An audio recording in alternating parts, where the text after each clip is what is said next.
Hello दोस्तों, कैसे हैं आप सब लोग। उम्मीद है आप सब अच्छे होंगे और आपकी परीक्षा की तैयारी भी अच्छी चल रही होगी। साथियों, जैसा कि आपको मालूम ही है कि आजकल हम आपको हिंदी व्याकरण की पिछली परीक्षाओं में जो पूछे गए सवाल हैं, उन सवालों के प्रैक्टिस सेट आपको करा रहे हैं, जिसमें हम आपको हिंदी के अलग-अलग टॉपिक के सवालों को सोल्व करना सिखाते हैं।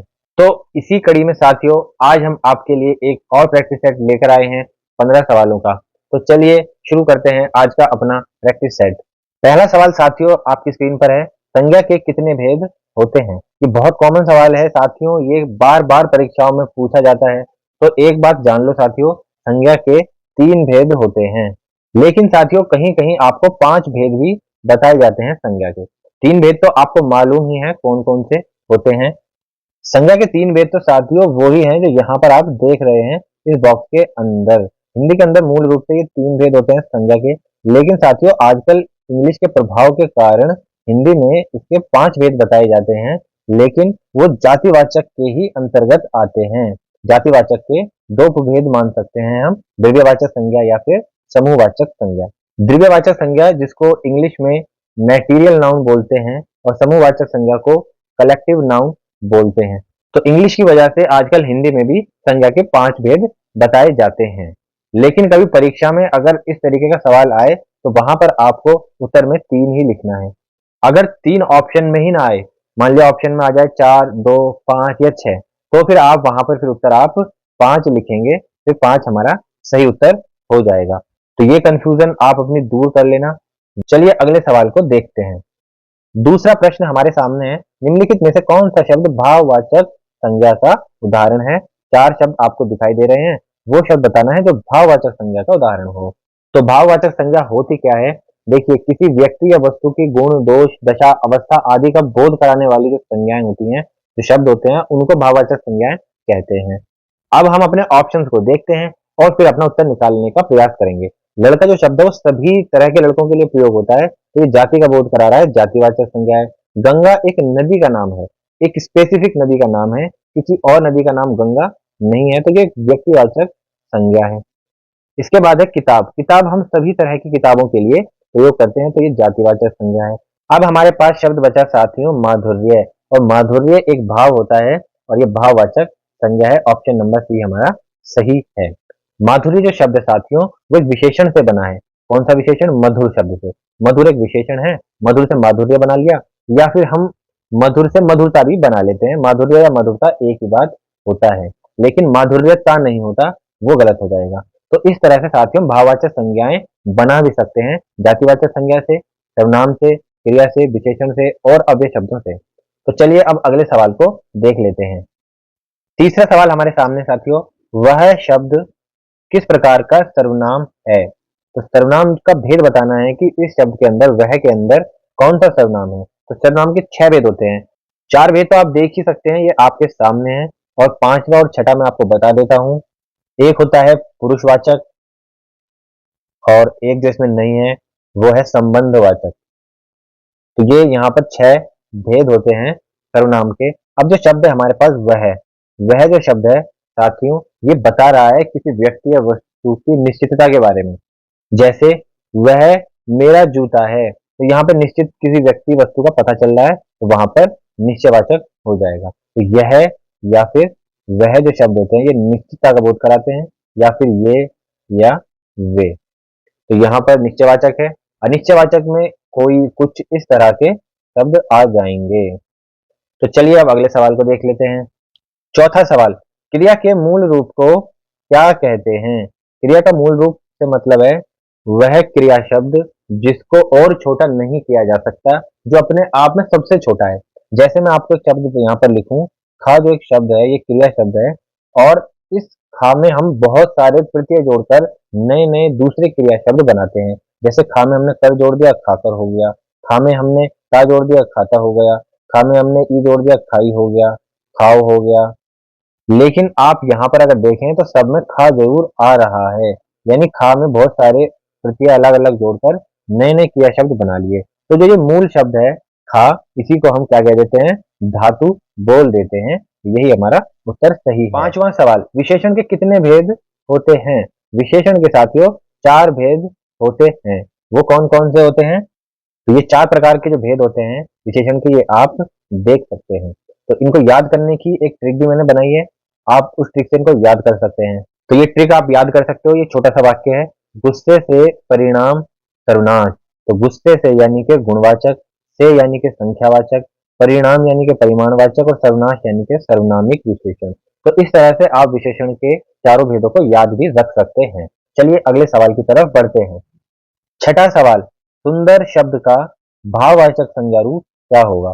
देखिए, जब हम भाववाचक संज्ञाएं बनाते हैं तो हम उसमें एक प्रत्यय जोड़ देते हैं कुछ शब्दों में। जैसे सुंदर शब्द है, सुंदर शब्द में यदि हम ता जोड़ देते हैं तो अब ये भाववाचक संज्ञा बन गई। तो इसका जो सही उत्तर है वो है सुंदरता। लेकिन यहाँ पर जो बिंदी है वो यहाँ पर आएगी, ये इधर गलत है। तो ये इसका सही उत्तर है सुंदरता। इससे पहले जो एक सवाल था वहां पर क्या था, वहां भी ता जुड़ा था, मधुर में ता जुड़ा था, मधुरता हो गया था। सातवां सवाल हमारे सामने साथियों, पेड़ से पत्ता गिरा। ये एक वाक्य है और इस वाक्य के अंदर बताना है कि इसमें जो से है, से जो है ये कारक चिन्ह है और ये किस प्रकार का कारक चिन्ह है, यानी इसका भेद बताना है। कारक चिन्ह के साथियों पहले आपको पता होना चाहिए कितने भेद होते हैं। कारक चिन्ह के 8 भेद होते हैं। वो कौन कौन से होते हैं वो आपको यहाँ पर स्क्रीन पर दिखाई दे रहे हैं। पहला यहाँ पर कर्ता कारक, कर्ता ने कर्म को कर्ण से संप्रदान के लिए अपादान से अलग संबंध काकी के अधिकरण में पर। तो इस तरह से आपने याद जरूर कर लेना, ये सवालों में डायरेक्टली और इनडायरेक्टली जरूर प्रयोग होते रहते हैं।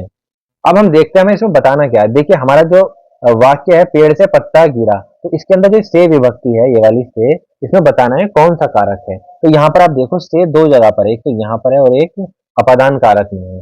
तो अब जहां कहीं भी अलग होने का भाव आए तो वहां पर अपादान कारक होता है। इसका उत्तर है ऑप्शन नंबर बी। और जो करण कारक वाला जो से है, वहां पर हमें किसी साधन के द्वारा किसी काम को करने का बोध होगा। तो दोनों में अंतर आप समझ गए हैं। अगर साथियों आप बहुत डिटेल से चीजों को पढ़ना चाहते हैं, समझना चाहते हैं, तो हमने हिंदी व्याकरण के सभी टॉपिक्स पर डिटेल्ड वीडियो ट्रिक्स के साथ में बनाई हुई हैं। आप उन सभी वीडियोस को जाकर हमारे चैनल पर विजिट करके देख सकते हैं। आपको निश्चित रूप से कुछ नया सीखने को मिलेगा। इसके अलावा हमने अलग अलग टॉपिक्स पर प्रैक्टिस सेट भी कराए हैं, आप उनको भी जाकर देख सकते हैं। चलिए अब आगे बढ़ते हैं।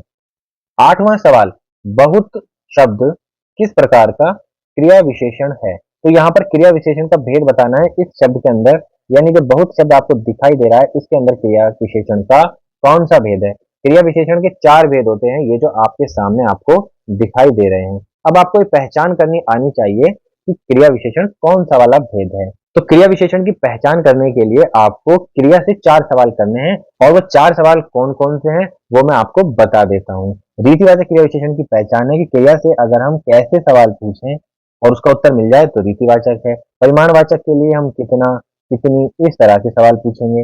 इसी तरीके से कालवाचक में हम कब सवाल पूछेंगे, कब, और स्थानवाचक में कहाँ। तो हमें इन 4 सवालों का उत्तर मिलना चाहिए। जिसका उत्तर मिल जाए चारों में से, बस वही उसका भेद हो जाएगा। जैसे मैं यहाँ पर आपके सामने एक वाक्य लिखता हूँ। पहला वाक्य है, मोहन तेज दौड़ता है। तो यहाँ पर हमें क्रिया से सवाल करूंगा, मोहन कैसे दौड़ता है?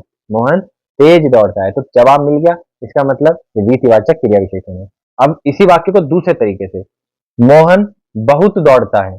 मोहन कितना दौड़ता है? बहुत दौड़ता है। तो यहाँ पर बहुत दौड़ता है, इसका मतलब परिमाण के बारे में पता चल रहा है, तो ये परिमाणवाचक क्रिया विशेषण हो जाएगा। तीसरा वाक्य, इसे आगे देख लेते हैं। वैसे इसका उत्तर परिमाणवाचक है, लेकिन आपको पूरा टॉपिक में समझा देता हूँ क्रिया विशेषण का। तो मोहन प्रतिदिन दौड़ता है। तो मोहन कब दौड़ता है? प्रतिदिन दौड़ता है। तो क्रिया की विशेषता पता चली, कब दौड़ता है? प्रतिदिन। तो यहाँ पर कालवाचक हो जाएगा। मोहन बाहर दौड़ता है। मोहन कहाँ दौड़ता है? क्रिया से सवाल करना है, मोहन कहाँ दौड़ता है? बाहर। तो यहाँ पर जवाब मिल गया कहाँ का, इसका मतलब स्थानवाचक है। तो इस तरह से 4 सवाल पूछने हैं और आपको क्रिया विशेषण का पता चल जाएगा उसमें कौन सा है। तो क्रिया विशेषण साथियों आपको समझ में आ गया होगा। उम्मीद है साथियों मैंने अभी तक जो भी कुछ पढ़ाया, जैसे भी आपको समझाया, वो सारी बातें आपको समझ में आई होंगी। अगर साथियों आपको मेरा पढ़ाया हुआ थोड़ा सा भी अच्छा लगा हो तो इस वीडियो को लाइक करना मत भूलना। और अगर आप चैनल पर नए हैं तो ऐसी इंफॉर्मेटिव वीडियो देखने के लिए साथियों हमारे चैनल को सब्सक्राइब भी कर देना। चलिए अब हम आगे बढ़ते हैं। अगला सवाल, स्वर संधि के कितने भेद होते हैं? स्वर संधि के साथियों 5 भेद होते हैं। कौन कौन से, वो आप सामने देख सकते हैं। तो ये साथियों स्वर संधि के 5 भेद हैं जो आपके सामने हैं। साथियों संधि एक बड़ा ही जटिल टॉपिक है, बड़ा ही जटिल विषय है हिंदी व्याकरण में। अगर साथियों आपको ट्रिक के माध्यम से मजेदार तरीके से स्वर संधि सीखनी है, सारे भेद जानने हैं, तो साथियों आप हमारी वीडियो देख सकते हो, जिसका लिंक मैं आपको डिस्क्रिप्शन में दे दूंगा। अगर आपने वो वीडियो देख ली तो साथियों आपको फिर कहीं से भी संधि पढ़ने की जरूरत नहीं है, आप आंख मीच कर संधि का कोई भी सवाल कर लोगे। 10वां सवाल, दिन रात में कौन सा समास है? तो समास के 6 भेद होते हैं, 4 भेद तो ये आपको दिखाई ही दे रहे हैं, इसके अलावा 2 और होते हैं। कौन सा? एक होता है द्विगु समास और एक होता है अव्ययी भाव समास। वो यहाँ पर ऑप्शन में नहीं है, ऑप्शन में 4 ही है। तो यहाँ पर जो हमारा शब्द है वो है दिन रात। दिन रात में आपको बीच में साथी एक हाइफन यहाँ पर आपको साइन नजर आ रहा है, इसको योजक चिन्ह कहते हैं। जब दो शब्दों के बीच में ये नजर आता है तो वहां पर साथियों द्वंद्व समास होता है। अब इस योजक चिन्ह का अर्थ क्या निकलता है? इसका अर्थ निकलता है और, दिन और रात, और कभी कभी इसका अर्थ या के रूप में भी निकल जाता है। तो जहां भी इस तरीके का योजक चिन्ह नजर आए तो वहां पर द्वंद्व समास होता है।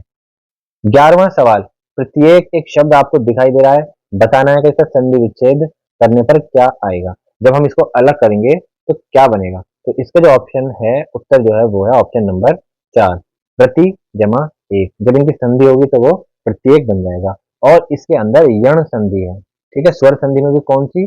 स्वर यण संधि। अब इसकी पहचान क्या है? साथियों देखो, ये जो शब्द आपको दिखाई दे रहा है ना, इस शब्द में ही इसकी पहचान छुपी है। जब भी साथियों य से पहले आधा वर्ण, व से पहले आधा वर्ण और त्र से पहले पूरा वर्ण, जब इस तरीके के आपको कहीं भी संयोग नजर आए शब्द में, तो वहां पर यण संधि होता है। बहुत डिटेल से पढ़नी है तो अभी मैंने आपको बताया, आप डिस्क्रिप्शन में जाकर वीडियो देख सकते हैं, सारी संधि बताई है। अगला सवाल, जो क्रिया अभी हो रही है उसे क्या कहते हैं? यानी जो काम अभी चल रहा है, ये काल का सवाल है साथियों, तो वो कौन से काल में आता है? तो साथियों जो काम चल रहा है वो वर्तमान काल कहलाता है। और वर्तमान में भी कैसा? अपूर्ण वर्तमान, क्योंकि ये वर्तमान में भी अभी कार्य चल रहा है, खत्म नहीं हुआ है। और इसकी पहचान करने के लिए साथियों आपको एक चीज देखनी है, जब भी किसी वाक्य के अंत में जो सहायक क्रिया है वो रहा है, रही है, रहे हैं, इस तरह के आ जाए तो वहां पूर्ण वर्तमान काल होता है। अगर इसकी जगह रहा था, रही थी, रहे थे आ जाए, यानी था थी थे आ जाए रहा के साथ, तो फिर वहां पर अपूर्ण भूतकाल हो जाएगा। चलिए आगे बढ़ते हैं। 13वां सवाल, हाथी शब्द का स्त्रीलिंग शब्द क्या होगा? तो हाथी शब्द का जो स्त्रीलिंग होता है वो होता है साथियों हथीनी। कुछ पुल्लिंग शब्दों में साथियों नी प्रत्यय जोड़कर भी स्त्रीलिंग शब्द बना लेते हैं। जैसे हाथी से हथनी हुआ, उसी तरीके से शेर से शेरनी हो जाएगा, शेर में नी जोड़ दिया। जाट में जाट नी जोड़ दिया, जाटनी हो गया। अगला सवाल, पुनर्जन्म शब्द में कौन सी संधि है? तो यहाँ पर साथियों इसका हमें बताना है कि संधि का कौन सा भेद है। तो इसके लिए साथियों पहले हमें पुनर्जन्म शब्द का संधि विच्छेद करना पड़ेगा, तभी हम बता पाएंगे। पुनर्जन्म का जो संधि विच्छेद होता है वो होता है पुनः जमा जन्म। तो जब यहाँ पर पहले शब्द में आपको विसर्ग नजर आ गया तो इसका मतलब ये विसर्ग संधि है, ऑप्शन नंबर सी। अगला सवाल आपकी स्क्रीन पर ये रहा साथियों, निम्नलिखित में से कौन सा शब्द रूढ़ शब्द का उदाहरण है? साथियों देखिए, शब्द रचना जो होती है साथियों, उसके 3 आधार होते हैं। शब्द 3 तरह से बनते हैं, यानी रचना के आधार पर शब्द के 3 भेद होते हैं। कौन कौन से? रूढ़ शब्द पहला, दूसरा होता है यौगिक शब्द और तीसरा होता है योग रूढ़ शब्द। तो ये क्या होते हैं साथियों, वो मैं अभी आपको बता देता हूँ। जब कोई शब्द अपने मूल रूप में होता है, यानी उसमें ना तो कोई उपसर्ग लगा होता है, ना ही कोई प्रत्यय लगा होता है, ना ही वो संधि नियमों से बना होता है, और ना ही वो समास के द्वारा बना होता है, यानी सबसे छोटा रूप होता है, तो उसको हम कहते हैं रूढ़ शब्द। तो यहाँ पर हमें 4 ऑप्शन दिए गए हैं, हमें यहाँ बताना है कि रूढ़ शब्द कौन सा, यानी जिसको और छोटा नहीं किया जा सकता। तो हम यहाँ पर अपने ऑप्शन देख लेते हैं, एक एक ऑप्शन को। दशानन को हम देखें तो हम दश और आनंद, इसको हमने अलग कर दिया, ये रूढ़ शब्द नहीं हो सकता। ऐसे विद्यालय को हम विद्याधन आलय कर सकते हैं, यानी 2 शब्दों से मिलकर ये बना है। पंकज भी जो है पंक जमा ज से मिलकर बना है। और घर जो शब्द है वो हमारा रूढ़ है, इसको घ और रा अलग अलग नहीं कर सकते, उनका कोई अलग से अर्थ नहीं निकलेगा। तो घर जो शब्द है वो रूढ़ शब्द है, यही हमारा उत्तर है। अब दूसरा है यौगिक शब्द। यौगिक शब्द होते हैं जो 2 शब्दों से, अलग अलग शब्दों से या शब्दांशों से मिलकर बने होते हैं। जैसे ऑप्शन नंबर बी है विद्यालय। विद्यालय जो है वो यहाँ पर एक यौगिक शब्द है।